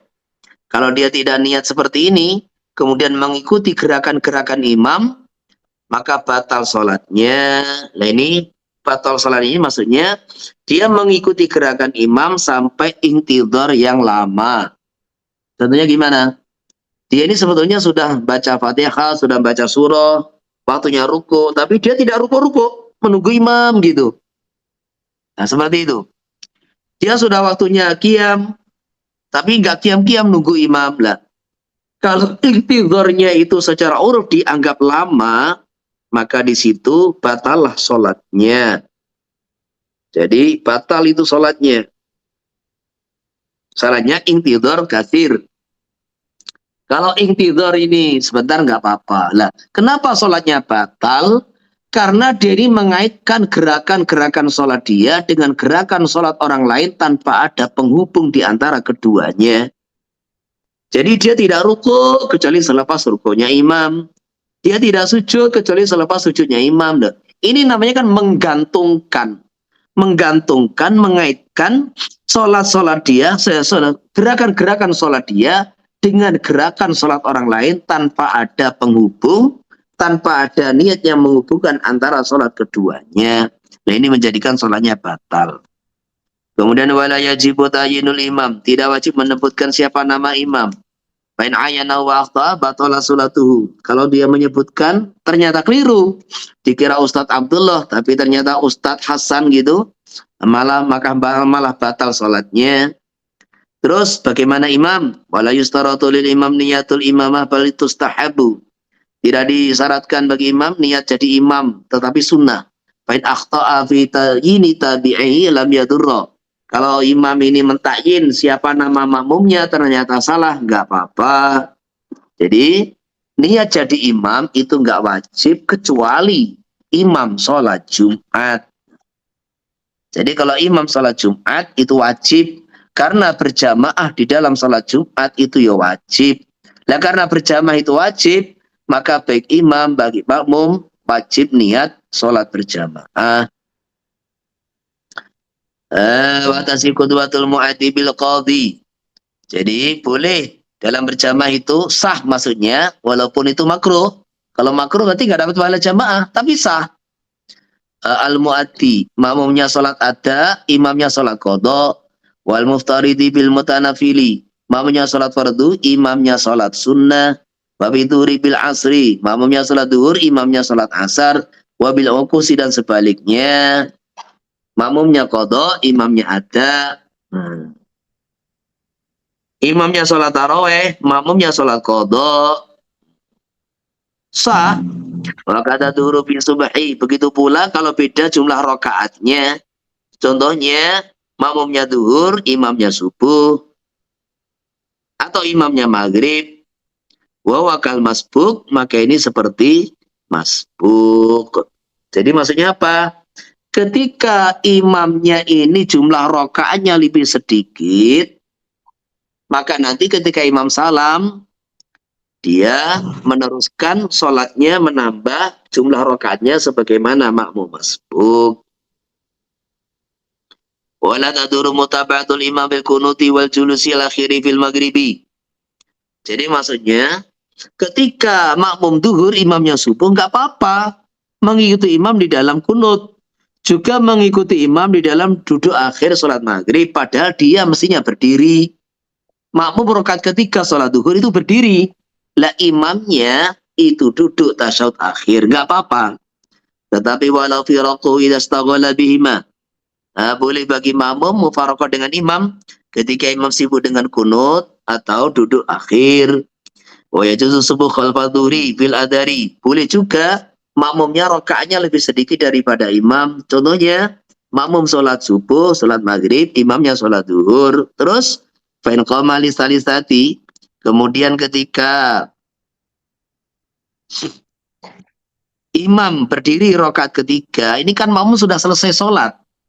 Makmum sholatnya subuh, imamnya duhur. Maka gimana nih prakteknya? Maka ketika imam berdiri rakaat ketiga, makmum boleh milih antara mufarokoh atau menunggu salamnya imam. Fa in syaa faraqahu wa sallama. Jadi ketika imam berdiri rakaat ketiga, makmum boleh mufarokoh, kemudian salam duluan. Wa in syaa intadarahu liyusallima ma'ahu.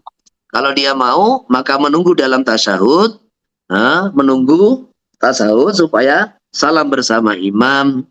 Qultu intidaru afdalu, menunggu imam lebih baik, wallahu a'lam. Wa in amkanu al-kunutu bisaniyah.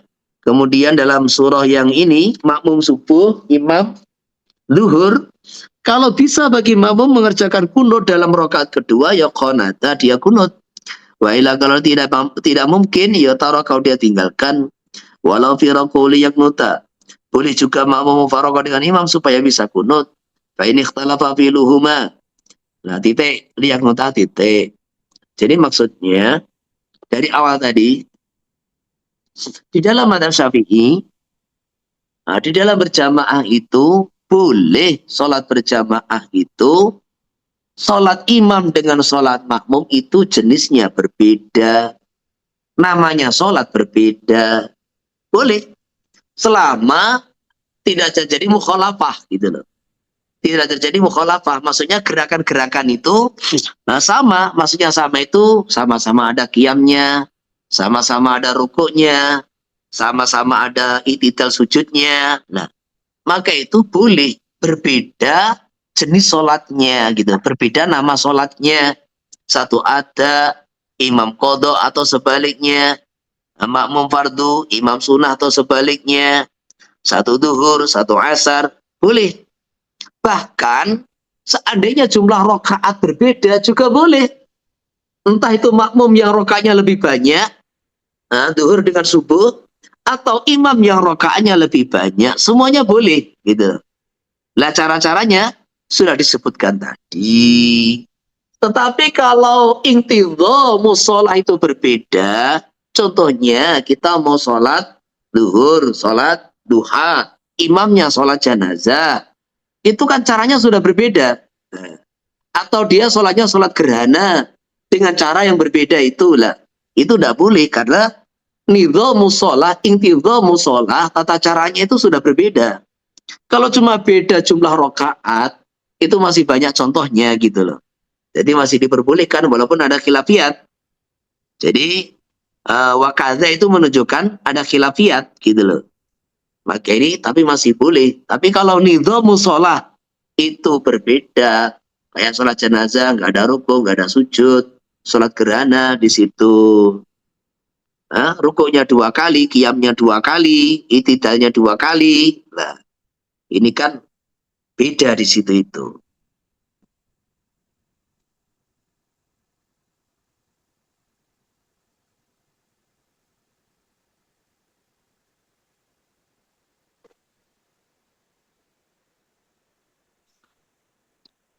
Fa ini talafa fi'luhuma, maka dijelaskan di sini kalau gerakan-gerakan sholat berbeda ka maktubatin wa kusufin. Satu sholat 5 waktu, satu sholat gerhana, janazatin atau maktubah dengan sholat janazah lam tasihha, maka tidak sa'ala sahih. Jadi muqabilnya ini fasid gitu loh. Muqabilnya fasid. Karena beda gerakan jadinya ini sulit mutaba'ah. Oke, ada yang tanya?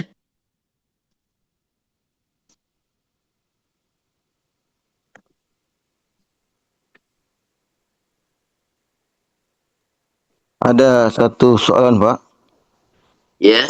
Dalam kitab Mughni ini tentang perkara yang orang yang semayang solat fardu berimamkan semayang sunat. Terus? Jadi di sini ada dalam ibarahnya mengatakan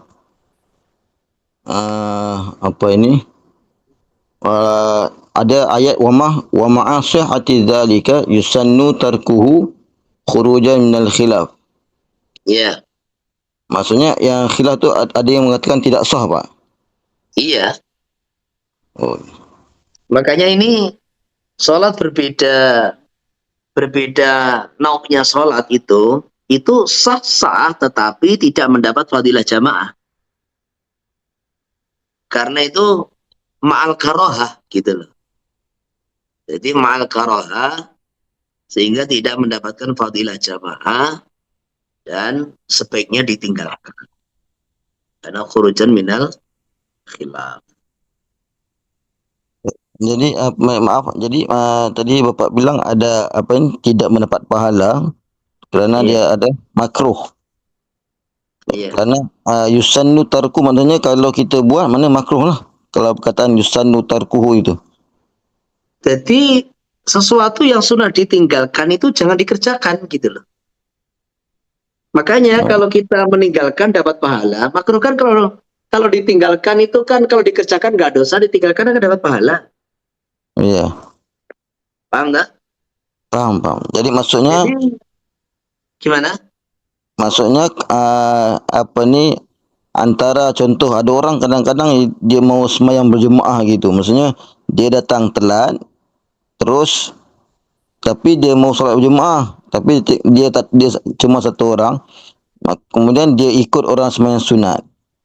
Maksudnya sama sahaja yang dia semayang sendiri dengan dia semayang berimamkan orang semayang sunat, fadilatnya sama saja. Maksudnya tidak dapat juga pahala jemaah gitu. Iya. Jadi afdalnya Jadi gimana? sebaiknya jangan dikerjakan karena itu kalau dikerjakan malah makruh. Makruh itu kan sebaiknya ditinggalkan. Iya. Iya. Jadi kalau dia gini, kalau dia mau sholat duhur karena ketinggalan sholat Jumat, cari orang yang dia mengulangi sholat duhur. Jadi maunya kan gini, i'adatul sholat itu kan sunnah. Iya. Gitu. Jadi kalau kita sudah sholat Jumat, kemudian ada teman itu ketinggalan Jumat, dia mau sholat duhur, maka kita bantu dia, kita temani sholat duhur itu sunnah. Itu tidak makruh, itu sunnah. Iya. Makanya kan lakin mahalu bi ghairi sholatil mu'ad, dan sholat mu'ad itu sunnah. Iya. Ya, apalagi Maksudnya kalau sebab kerana di Malaysia ini ada satu kitab yang dia pelajari di pondok-pondok, kitab Jawi itu. Dia bilang enggak sah semayang berimamkan orang semayang sunat. waduh, nggak tahu itu kitab siapa itu. Dia bilang begitu. Mana dia bilang enggak sah tu. Mungkin dia ambil pendapat khurujan minal khilaf tu. Maksudnya dia Iya, mungkin. dia mungkin berpandangan tidak sah itu. Lah, tapi kan ini yang berpendapat membatalkan itu kan tidak disebutkan dalam madzhab Syafi'i. Ini kayaknya orang di luar madzhab Syafi'i, saya belum takir, tapi kayaknya di luar madzhab Syafi'i itu. Oh gitu. Iya. Maksudnya kalau kita Yang kedua, jadi dalam bahasa orang awam, makruh itu kan artinya tidak boleh gitu. Oh, bahasa orang awam gitu, makruh tak boleh. Iya, makruh itu kan tak boleh. Makruh jangan dikerjakan, kan gitu kan? Oh. Nah, orang awam tuh kalau ngomong makruh itu kan bahasa kita, bahasa orang terpelajar. Kalau orang awam itu kan makruh itu jangan dikerjakan gitu. Nah, ketika Oh. orang itu dilarang jangan dikerjakan, dilarang oleh gurunya, dilarang oleh apanya, jangan dikerjakan itu. Nah, akhirnya dipahami, oh nggak sah. Ya terkadang orang awam begitu itu kan gitu kan. Ya. Jadi Jadi sesuatu yang dilarang itu terkadang dipahami, oh berarti nggak sah. Ini kalau ngomong anu ya, ngomong bicara orang awam. Tapi kalau dia bicara kitab yang jelas, yang mengatakan batal itu, kita belum menemukan dalam madzhab Syafi'i gitu. Dalam madzhab sekarang gini ya, di dalam madzhab Syafi'i itu namanya meriwayatkan madzhab. Ya sudah, itu Imam Syafi'i, Ashabul Wujuh, tidak ada yang mengatakan batal, nggak ada kan gitu kan? Setahu kita kan gitu kan? iya. Nah kemudian terkadang ada orang-orang secara pendapat pribadi mengatakan batal, yaitu pendapat pribadi, nah, kan gitu kan? Tapi Iya. tidak boleh dinisbatkan kepada itu pendapat Imam Syafi'i. Sekarang gini aja, contohnya gini. Di kitab Minhaj satu contoh aja. Di kitab Minhaj ini baik Imam Syafi'i, Ashabus Syafi'i sepakat jual beli harus pakai segot, kan gitu kan? Iya. Tidak ada satupun mereka mengatakan boleh pakai mu'attah, nggak ada. Iya. Lah baru Imam Nawawi mengatakan boleh pakai mu'attah. Lah itu pendapat Imam Nawawi, tidak boleh kita mengatakan itu pendapat Imam Syafi'i, itu pendapat Ashabus Syafi'i, nggak boleh. Ya pendapat Imam Nawawi pribadi sudah. Gitu loh. Nah begitu pula kalau kita mau mengatakan ini, yang mengatakan batal ini siapa? Nggak disebutkan di sini, gitu loh. Tapi ada, gitu loh, ada. Yang jelas di kitab-kitab Syafi'i, kita belum menemukan apa itu namanya, itu pendapat Imam Syafi'i atau Ashabus Syafi'i mengatakan batal, itu belum menemukan. Nah, tapi ada yang mengatakan, nah ini siapa? Tidak disebutkan, gitu. Karena apa itu kitab suruhat itu terkadang ya mengatakan, ada yang mengatakan batal nggak disebutkan. Tapi nanti kalau kita mau baca kitab yang lebih longgar, contohnya kitab Majmu', kitab Al-Hawilil Mawardi, nah, itu nanti terkadang disebutkan siapa yang mengatakan batal. Entah itu dari kalangan ashab, atau dari kalangan siapa itu di luar madhab. Nah itu kalau mau lebih tahqiq, bisa dibaca di kitab-kitab yang mutawalat seperti Majmu' dan Al-Bayan, Majmu' Al-Bayan lil Imrani atau Al-Hawi Mawardi, itu kitab yang sangat luas keterangannya gitu. Nah, itu bisa dicek di situ itu. Tapi yang jelas di sini ini tidak menyebutkan, sering dalam kitab-kitab fikih itu tidak menyebutkan siapa yang mengatakan, hanya sekedar kita memberitahu bahwa berjamaah model begini makruh, karena makruh sunahnya ditinggalkan. Lah alasannya apa? Alasannya khurujan minal Iya. khilaf, kan gitu kan? Iya. Apalagi Satu lagi Pak, maksudnya kalau dalam kitab-kitab fiqh ini kalau dibilang khurujan minal khilaf bermakna benda itu di luar mazhab gitu Pak. Kalau ayat nggak mesti, yang nggak mesti. Jadi khilaf itu nggak mesti luar madhab. Cuma sebagian syarah itu kan nggak mau menyebutkan perkara bertele-tele kan, terkadang itu kan karena itu apa itu namanya, di dalam bab ini kita kan hanya mengambil istifadah bahwa ini makruh dikerjakan dan sebaiknya sunahnya ditinggalkan, itu toh gitu loh. Jadi untuk menyebutkan alasan kenapa ini makruh dikerjakan, kenapa sunnah ditinggalkan, kita tidak harus tahu siapa qailnya. Yang penting kita tahu dari kitab-kitab yang sudah dibaca oleh musannif bahwa ini ada sebagian orang yang mengatakan batal gitu loh. Maka alasan kita mengatakan makruh khurujan minal khilaf, dan alasan itu sudah diterima. Jadi secara kaidah fikhiyah, alasan khurujan minal khilaf tanpa menyebutkan siapa qailnya itu sudah cukup. Entah yang membolehkan dalam lingkup madhab, di luar madhab, itu nggak ada perlu disebutkan gitu. Jadi cukup khurujan minal khilaf, bahwa ini masalah khilafiyat, entah di dalam madhab atau benal madhahib. Jadi pahami? Iya. Ya tunggalnya kayak mamanya kalau memang perkara itu sudah masyhur, contohnya kayak kosor. Kosor ketika perjalanan kurang dari 3 marhalah kan gitu kan. Itu kan dalam madzhab Syafi'i kan makruh kan gitu kan. Jadi 2 marhalah sudah boleh, tapi kalau nggak sampai 3 marhalah makruh. Kenapa? Karena Imam Abu Hanifah tidak membolehkan gitu. Tidak membolehkan. Dan sebaliknya ketika perjalanan sudah sampai 3 marhalah, 1 marhalah ini kan 40 kilo, 300 meter. Berarti kalau 2 marhalah 80,600 meter. Lah kalau 3 marhalah 121 kilometer. Lah ini sebaliknya ketika safar sudah sampai 3 marhalah, makruh kalau kita nggak sampai kosor. Kenapa? Karena Imam Abu Hanifah itu mewajibkan kosor gitu. Jadi mewajibkan kosor. Jadi kalau sampai kita tidak kosor, itu makruh. Maksudnya apa? Ketika kita sholat sendiri atau sholat sesama musafir. Beda kalau kita ini bermakmum dengan orang tempatan, ya beda. Memang kita nggak boleh kosor gitu loh, nggak boleh kosor. Ketika bermakmum dengan orang tempatan. Tetapi ketika kita di posisi sholat sendiri atau jadi imam, maka itu tetap harus kosor.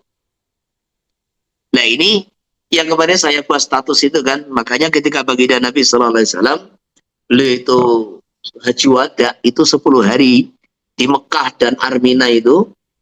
Jadi 10 hari di Mekah mulai tanggal 4, 5, 6, 7, tanggal 8 di Mina, tanggal 9 di Arafah, tanggal 10 di Mina lagi ke Mekah, 11, 12, 13 di Mina. Selama 10 hari, tanggal 14 beliau pulang, di Mekah beliau kosor terus. Bahkan jadi imam juga kosor. Sehingga selama di Mekah beliau kosor, kemudian ketika mau sholat, atau ketika selesai sholat, beliau sampaikan kepada makmum, kami adalah satu kaum yang safar, maka kami kosor, kalian orang-orang yang tidak safar sempurnakan sholatnya masing-masing, kan gitu kan.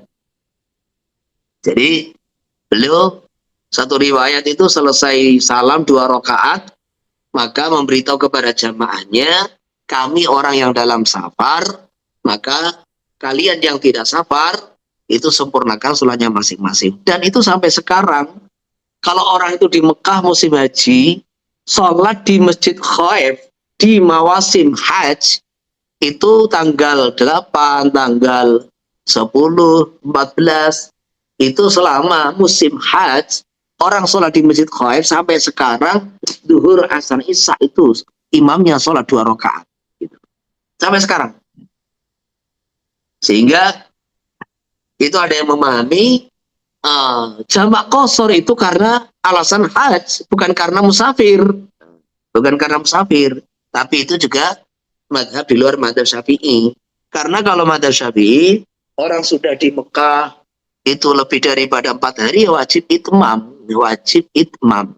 Sehingga walaupun imamnya itu dikosor, maka makmum yang dia ini sudah iqamah lebih dari 4 hari, wajib itmam.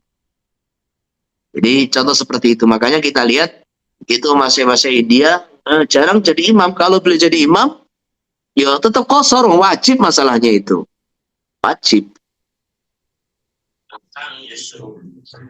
Oke, apa lagi? Coba ya. Ya Pak, jazakumullah khairan katsir.